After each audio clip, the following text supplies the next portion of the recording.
I feel nauseous, believe me. Never had a lot of shit come easy.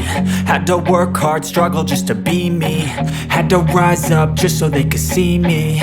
Did what I had to do just to feed me. And what was left over I put towards my dreaming. But the only thing in life that has meaning are the things you gotta work for, believe me.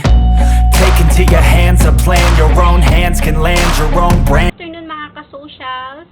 So ngayong hapon ay pag-aaralan natin yung organic fertilizer, yung marapait.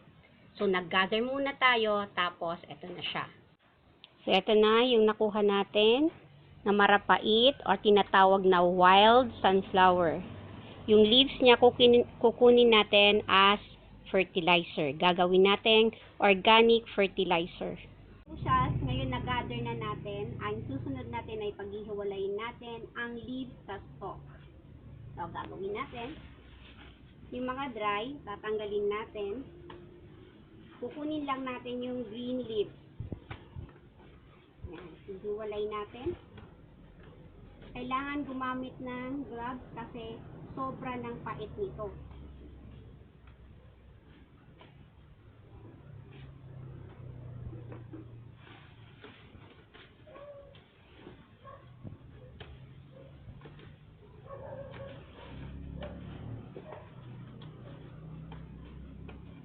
Ito lang gagawin, hiwalay, kung hindi yung malalaki. Ito naman sa maliliit, ganun din.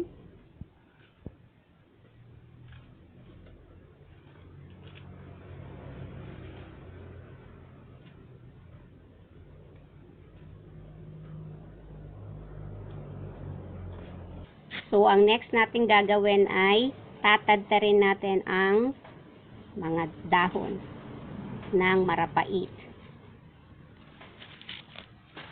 Pagsamasamahin natin. Kailangan may sangkalan tayo. Meron tayo. Mas maganda pag tinatadtad kasi lumalabas yung kanyang juice.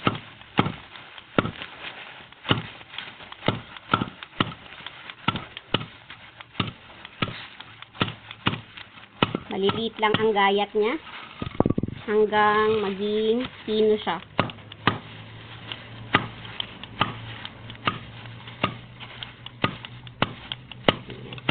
Tutuloy natin ang pagtatadtad. Tutuloy-tuloy lang natin.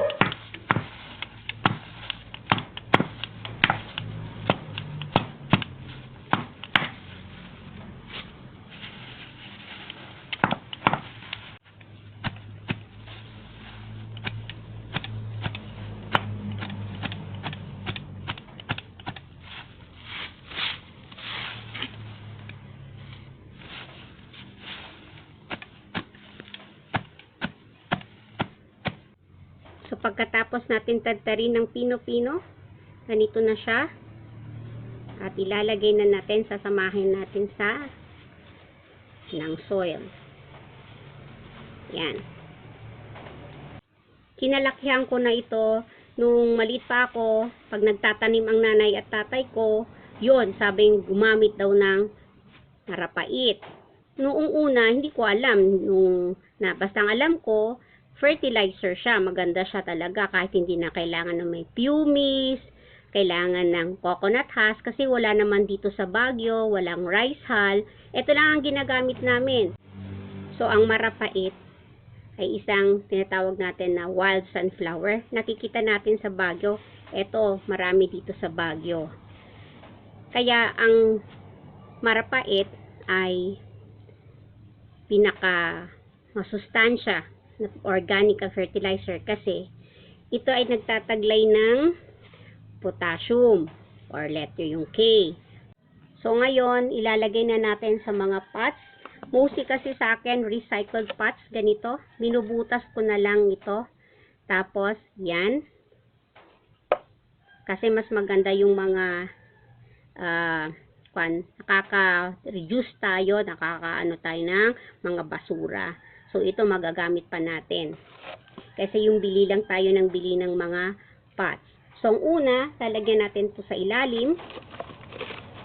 Yan. Instead na coconut cubes, or has ang ilalagay natin kasi wala dito. Ito mas maganda kasi pag siya natuyo, as linagyan mo na ng tanim tapos didiligan mo at ito ay nag-decay, ang daming nutrients siya. Kaya kunyari, ang soil mo ay gamit na. Eto, nagbibigay siya ng nutrients dun sa mga nawala na dun sa soil.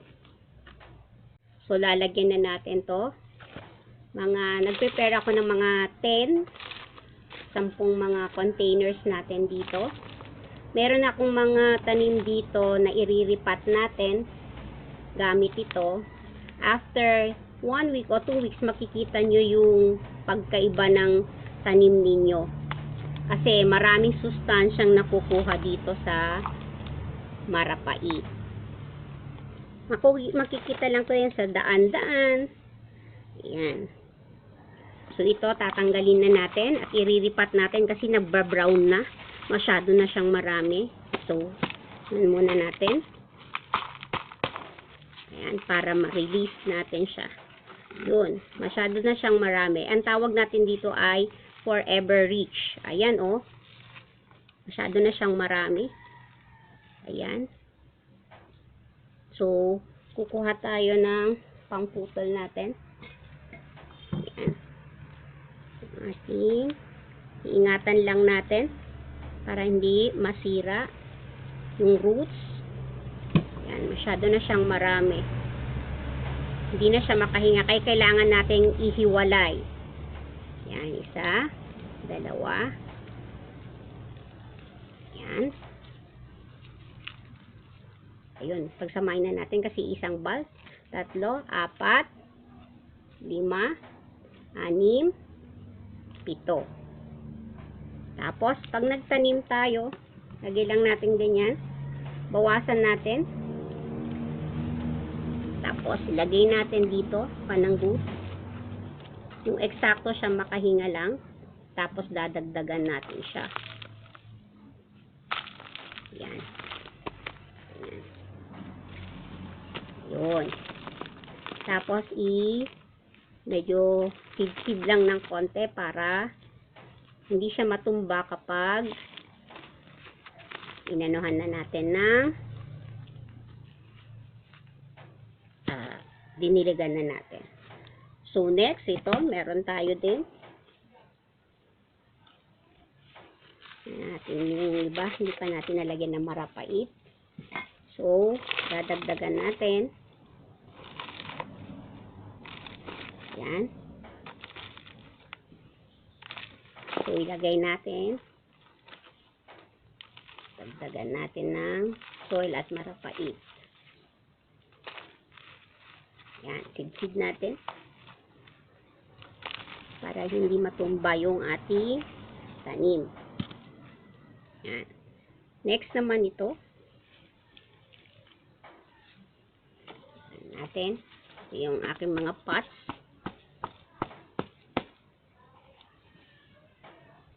Yan.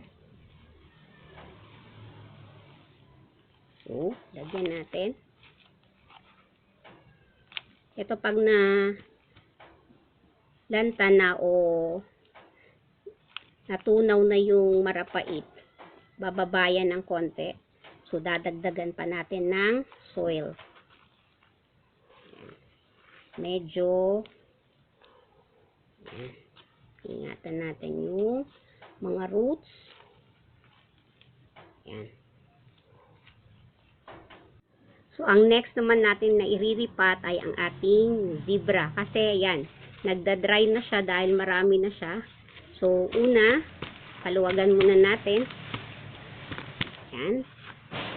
Tapos, hawakan natin ng ganito hanggang ma-release. Yan. Ang dami na niyang roots. At, yan natin. Yun. So, eto na mga ka-socials natin, mga students, social parents. So, lalo ngayon na pasukan na, meron kayong mga project sa EPP, Edukasyon Pangtahanan, o kaya sa TLE, eto, magandang fertilizer siya. So, sa mga parents naman, kung sa bahay, ayan, maganda rin siya ng pang-fertilizer ng marapait. So, ito na yung ating pinapagate or pinaghiwa-hiwalay. Tapos, ayan. So, if you like our video, try to subscribe. Enjoy watching. See you sa next nating vlog. Bye!